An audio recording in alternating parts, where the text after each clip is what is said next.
Good evening, everyone. Round one is finally in the books, and we're getting into my regular video every single Sunday. The 5 things I learnt from more the footy side, and then my fantasy tip of the week.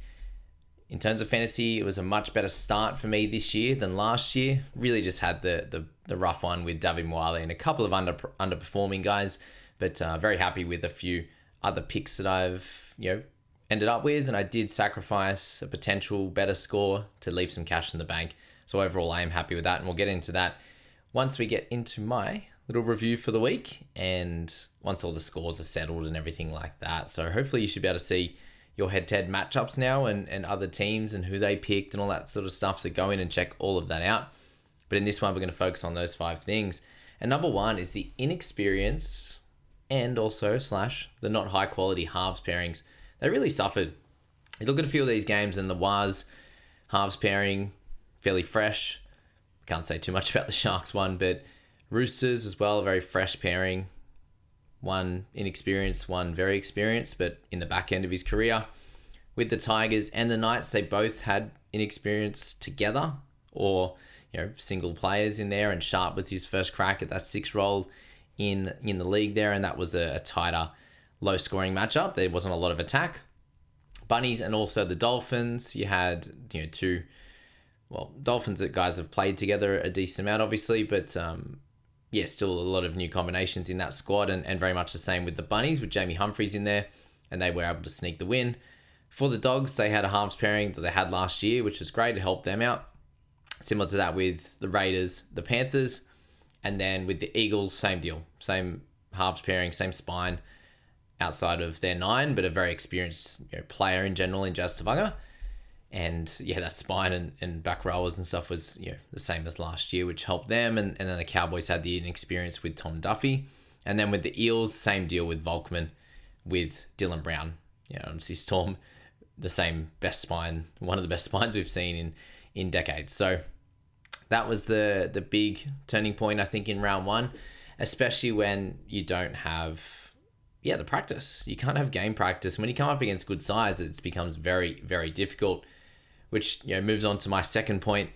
Coming out of round 1, and God, it was a long round 1. It feels like ages when you're setting up your teams and stuff as well, and doing your tipping, and it's over that couple week span. But number 2 there, the teams who have been together for a while really showed why it's important. And it wasn't just the halves pairings. I want to single that out in the first point. The second point, I want to speak about teams that have a very settled roster. And you see that with the Raiders. There's not too many changes for them. It was just, Horsburgh coming back into the fray. They obviously get Hosking back, which they started really well with him last year. And, guys like Strange, Weeks, another year older, another year more experienced, and had that time to gel in the offseason, which was great. Warriors, a lot of new players in their squad. Panthers, we know, they have their core. Sharks put up a really good fight against the best team in the comp, and most of their team has been together a while, which is good. Broncos, just the one addition with Ben Hunt, and the rest of it is pretty well set, apart from small changes to a Shibasaki, who is fairly experienced. Guys like Goz instead of Piakura, which apparently that's a pretty nice upgrade. For the Roosters, plenty of changes in their side. Knights and Tigers, a lot of changes, especially to the Tigers side, which hurt them. Dolphins missing a few players, Gilbert back, a few things going on there, and Rabbitohs, plenty of changes as well. And Doggies kept together. Dragons, a lot of changes. Eagles kept together. Cowboys, a lot of changes. Storm kept together. Eels, a lot of changes. So very, very obvious in round 1 in terms of tipping as well, to be honest, apart from Knights and Tigers. Knights, I think, was a good pick based on that team being a little bit more solid and stuck together. And the Rabbitohs and the Dolphins one I found very difficult. And we'll go through how I went in tipping as well in a second. But number 3, the mobile and the strong forward packs, they won. The quick play the balls and the ability to have good forwards off the bench as well to keep the momentum rolling, I think was very, very important, which you saw with a bunch of those teams. You had the Raiders in there have a very strong forward pack. Warriors, for me, it's their couple of main big dogs. And then you got guys like Walker and Clark who aren't established really good forwards. They're solid. They do a great job at certain times, but they were beat through the middle by a better forward pack, and obviously their halves. Being able to control things is super important. Panthers and Sharks, same deal. Really, really strong mobile forwards, and they've got Adam Blake in there now. Panthers have a lot of those guys in their side. In Yo, in Lindsay Smith, the Otter, all these guys that have terrific go forward and quick play the balls as well. Roosters didn't have that. Their bench was complete full of youngsters. Broncos, you've got guys like Xavier Wilson, another year older. You've got obviously their gun starters, and then guys that can come off the bench and do a really solid job, like Corey Jensen and the like. Knights and Tigers, both a little bit undermanned, I'd say, on that stage. Guys like Adam Elliott will help that once he returns. For the Tigers, it's about gelling and getting those combinations right with Jack Bird and these guys coming off the bench. But they've got a few guys that can do a job there. For the Bunnies and the Dolphins, both okay off the bench at this point, and again that showed in their game. Doggies were able to bring on guys off the bench even without Sam Hughes being there and Josh Curran. They were able to hold things together and keep it going. You got the guys like Kurt Mann that can come on super mobile, and what about his eye? Whew, that's an absolute shocker. Hopefully he's okay. It looks like it's eye socket and the rest. But the Eagles forwards absolutely dominated the Cowboys' lack of depth in the forward pack. And then you saw with the Storm, their middles came on and they didn't have to do too much of a job. It was all about quick play the balls for them. And they were the team that by far had the quickest play the balls, just watching to the eye, than any other team we saw this weekend, which just made it in that heat absolutely impossible for the Eels boys to come back. Apparently, even at the back end of that game was like 33, 34 degrees, which is absolutely wild there. Number 4, the class fullbacks were on show. It was great to see Edwards, Walsh, Ponga at certain times when they didn't drop the ball. Jai Gray was awesome. Hamiso, you had Connor Tracy, you did have Turbo, and you had Pappy that really stood out this weekend. So, Hammer and his team was the only one to lose out of all these gun fullbacks, but I do think he had a really nice game, and again, they should have won, which I did end up tipping the Dolphins in this one. So just a shout out to those class fullbacks. And then number 5, my standout player of the week was Payne Haas. To me, it looks like he's gone up a gear. He looked fitter, stronger than ever, and was running at angles at times rather than just straight up. He was going for different gaps on edges, and is a part of his game. I think that if he can develop, the Broncos are going to be very unstoppable. You've got Carrigan through the middle and Haas picking his spots. Obviously, sometimes through the center there when he needs to, but picking out different edge players or halfbacks and these types of things, or running at an angle. Yes, palming blokes off and all the rest, but which is great for your fantasy teams, but more for the fact that he just looked damaging and so scary to put down.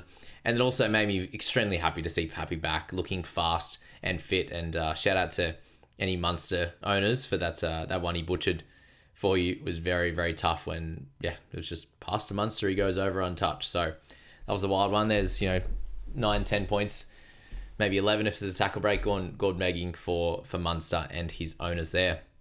Shout out to those guys that go into a bye, and then that clash next week in round 3 against the Panthers is going to be absolutely incredible. So I cannot wait for that one there. And then my round 1 tipping, I did end up a 6 out of 8, and I was 4 from 4. And then I thought the Dolphins were going to go over. Junior Tupou dropped that ball, which he should have went over and scored, which was frustrating. And then I missed 2 in a row. So I missed that one, and I missed the Dragons game as well. That one, I think personally, was a mistake. Looking back, the Dolphins one, I don't think so. They didn't miss. They missed a few guys. They were playing for a lot, obviously being there, but also could have come into and gone, there's more important things in life for sure, and you just off that 10%. But I think they worked hard and played well enough to win that, aside from Tupou's drop. And the Dragons, I just went for the upset at home. I thought they looked really good in the trial. Dogs didn't look very, very good at all, but they both came out with plenty of vigor, and the Bulldogs just had a lot more in attack. Dragons just dropped the ball at inopportune times and the rest. So not the worst result to obviously to miss that one, but it was one that I did hope that I'd get, and I think some people would have taken the Dragons home game as well with a new look team, but a team that looked really nice in the trials, and I thought that we could just sneak that one. But as I said earlier, what I've learnt from this week, and probably something you can take into your tipping for next week, is checking out the squads that are well versed together. They've played a couple of years together now, especially that first few weeks, and the halves pairings, if they have a fair bit of experience or they're high quality for today's game and age, then might be the team. They might be the teams you go for in your round 2 tipping. In terms of my tipping, guys, you will see that video along with the 3 games impact, and I'll give an update on the people squad as well and how they went in Tuesday morning's video. You'll see Mitch's video as well. Tomorrow morning, you're going to get my final game analysis. You'll get my results analysis as well, and we'll find and show you what the routine is going to be in terms of videos across a weekly basis. So it's going to be super fun. I hope you have enjoyed watching the analysis videos of each of the games so far. Please go back and obviously check out my analysis of the 2 Vegas games, and then my Thursday night review, my Friday night review, Saturday night review, and then tomorrow morning when that video comes out, the final game, as to what you need to do with any Eels or any Storm players, because this first few rounds is so important and you need to get it right from a fantasy and Supercoach perspective. In terms of my fantasy tip of the week, what we do see is don't chase round 1 scores. The question you got to ask yourself is this score repeatable or close to it? Obviously, if someone gets a try as a bit of an extra, then it's like, well, then it's not going to be repeatable every week, especially if they're an edge player or they're not a winger or a fullback or something like that who can have really good try scoring records. It's a guy that just really stood out and scored really well. Maybe they've scored in the 60s, but you need to have a look back at their career scores. There are other scores in that position. There's players like Seyfarth that had a pretty poor one, but he and picked up 30. HIA was probably going to play the 80 minutes. You look back on his scores and he averages in 49. It's going to be less now with that 30, but 49 in big minute games on the edge. Is that something you want to trade? Have a look at guys like Olakau'atu and you see what their season-long average looks like. Is that high 60 score? Is that worth it for you in this week? Is that worth you trying to chase that score? You obviously don't get that score. You get what he gets after this, and you've seen him year on year out hit that mid to early 50s, and the price he's going to be at just exceeds that. He's going to be up at about a 54, 55. Is that going to be worth it for you to buy now?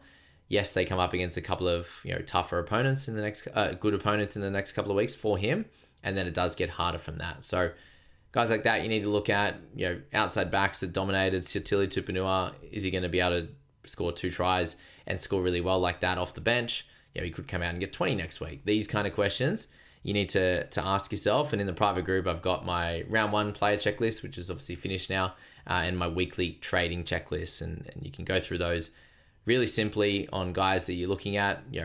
Is their role set? All these types of questions to ask. That's a really good way to go about it. And if you want to jump in to that private crew, we do have a head-to-head comp starting next week, a knockout competition, if you want to get involved in prizes and the like. Also, just advice from myself and other legends there. We saw Mitch have a really, really good week again. I think Scoop was pretty solid, and Nicky probably not exactly where he wanted to be. Bradman Best, I think, should have got a 75 and did not. But this is my 5 things I learned for the week, my round 1 tipping results, and my fantasy tip of the week. Let me know if you enjoyed that one. I find these fun to make. It kind of rounds out the week for myself. Something little for you to listen to and watch after all the games have been played, just to settle yourself into what you need to do for round 2 and every round following that. And hopefully that fantasy tip of the week just grounds you a little bit, gets you having a better think. And I do hope that this was a better round 1 for you than the last few years. I know it's been a pretty tough first couple of rounds, with all of us being that take this seriously, being ranked very, very low. And personally for me, this is a much improved round 1 rank than I have had in the last couple of years. So that's great signs. I'm looking to push really hard in round 2, get a big improving week, and then set our sights on early top 1,000 and pushing forward from there. Thanks so much for this week, guys. Let me know how you went in the comments down below, and I hope to see you in the next bunch of fantasy and Supercoach videos throughout the week.